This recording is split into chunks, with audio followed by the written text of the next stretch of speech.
కానీ ఈరోజు డ్రామా నడుస్తుంది అక్కడ.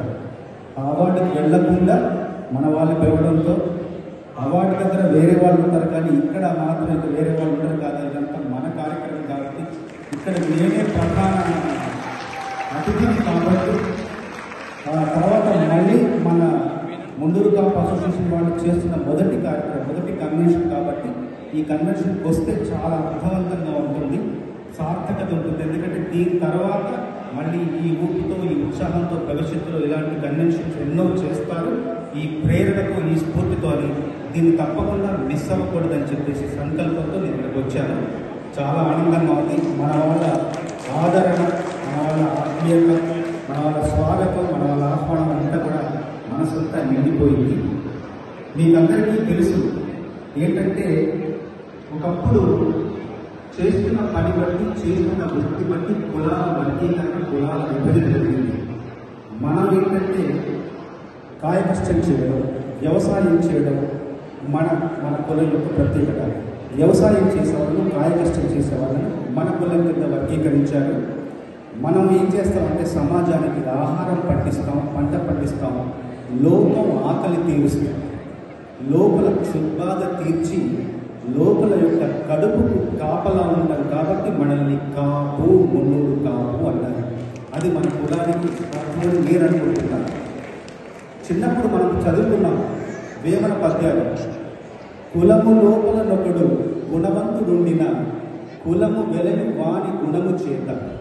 కులము లోపల నొకడు గుణవంతుడుండిన కులము వెలయు వాని గుణము చేత. వెలయు వనమున మలయజమున్నట్లు విశ్వదాభిరామ విడురమేమో అన్నారు. కులంలో ఒక్కడు గుణవంతుడు ఉంటే ఆ కులం వెలుగుతుంది, ఆ కులం ప్రకాశిస్తుంది, ఆ కులం గౌరవానికి వచ్చుతుంది. ఎట్లా అంటే వనమంతట్లో కూడా ఒక్క మలయజం అంటే ఒక చందనపు చెట్టు ఉంటే వనం విలువ ఎలా పెరుగుతుందో కులంలో ఒక్కడు గుణవంతుడు ఉంటే చాలు, ఆ కులం గౌరవం పెరుగుతుంది, ఆ కులానికి విలువ పెరుగుతుంది. ఒక్క మాట చెప్పాలంటే మన కులంలో ఉన్న వాళ్ళందరూ కూడా గుణవంతులు, పనిమంతులు, బుద్ధిమంతులు కూడా. ఇప్పుడు బుద్ధిమంతులు ఉన్నారు కాబట్టి ఒక మాట చెప్పాలి.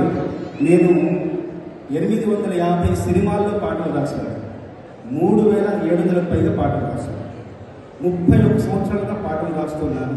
ఇంత దూరం ప్రయాణించాను, ఇన్ని పురస్కారాలు పొందాను. కాబట్టి నేను ఒక మాట చెప్పాలి బాధ్యతగా. తమ్ముళ్ళందరూ కూడా జాగ్రత్తగా వినండి.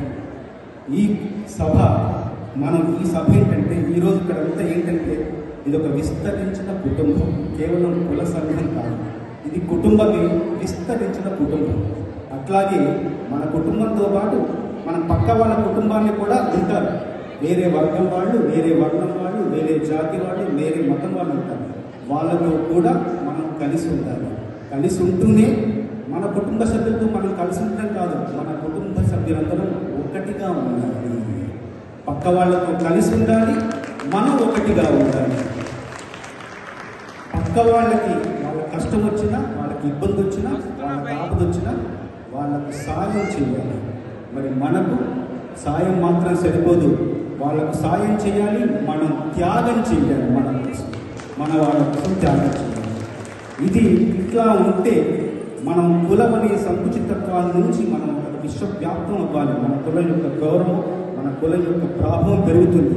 కేవలం కుల పిచ్చి, కుల గజ్జితో పరిమితం కాకుండా కొంచెం ఈ విశాల భావాలు పెంపొందించుకుంటే మన కులం అగ్రగంటే ఇంకా ప్రపంచం మొత్తం చాటి చెప్పే విధంగా ఉండాలని ఈరోజు మన తమ్ముళ్ళందరికీ నేను చెబుతూ ఉన్నాను.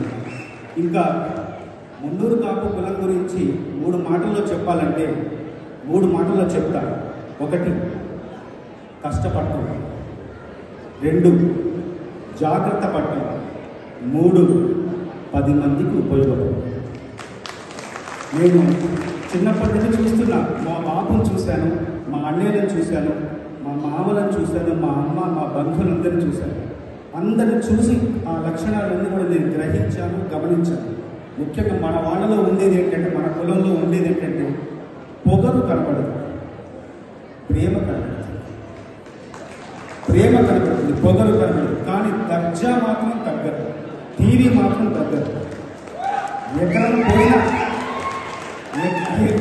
పోయినా పర్లేదు కానీ షాన్మే ఫరక్ లేదు, దర్జా మాత్రం తగ్గదు. ఎవ్వరు కఠినంగా ఉండరు, ఎవ్వరు కూడా కఠినంగా ఉండరు. అందరిలోనూ కరుణ కారుణ్యమే ఉంటుంది. ఎవరు కఠినంగా ఎవరు ప్రవర్తించరు.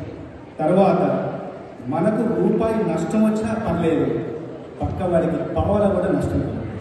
మనం రూపాయి నష్టపోయినా పర్వాలేదు, పక్క వాడికి పావల నష్టం కలిగించదు. అలాంటి సుగుణ సంపన్నులు మన కులంలో ఉన్నారు. కాబట్టి అందరూ కూడా ఏకమయ్యి మన కోసం మనం త్యాగం చేసుకుంటూ మన కుటుంబాన్ని ఇంకా విస్తరింప చేయాలి. మన కుటుంబం యొక్క గొప్పతనాన్ని ప్రపంచానికి చాటి చెప్పాలి. ఇప్పుడు